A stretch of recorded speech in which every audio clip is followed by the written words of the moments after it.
الصالحين والهدنا بالصالحين شافي الأمراض يا شافي الأمراض ഉള്ളവരെ ഖബറുകൾ നീ അനുഗ്രഹിക്കണേ യാ അല്ലാഹ്.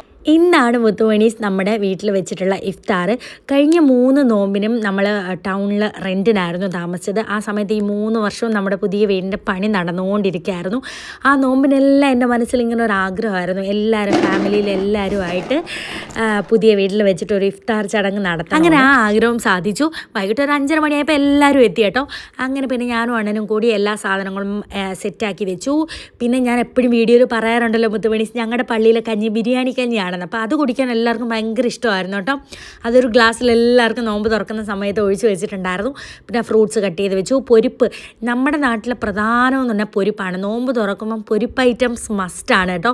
ഞാൻ കഴിഞ്ഞ നോമ്പിനും ഈ നോമ്പിനും ഒക്കെ പറയും പൊരിപ്പ് കുറയ്ക്കണം, വണ്ണം കുറച്ച് കുറയ്ക്കണം. പക്ഷേ എവിടെ നിന്ന് നടക്കും, നോമ്പിനല്ലേ സ്പെഷ്യലൊക്കെ ഉള്ളത്, അതുകൊണ്ട് 2 ഇരട്ടി കഴിക്കുമല്ലോ. പിന്നെ അത്തായും എല്ലാവരും മേളിൽ നിസ്കരിച്ചു, ഞങ്ങളെല്ലാം കൂടെ താഴത്തെ റൂമിൽ നിസ്കരിച്ചു. പൊന്നൂസിനും മോണ്ടൊരു ഭയങ്കര സന്തോഷമായിരുന്നു, കാരണം കുറേ നാൾ കൂടി കളിക്കാൻ ആൾക്കാരെ കിട്ടിയല്ലോ. അതിൻ്റെ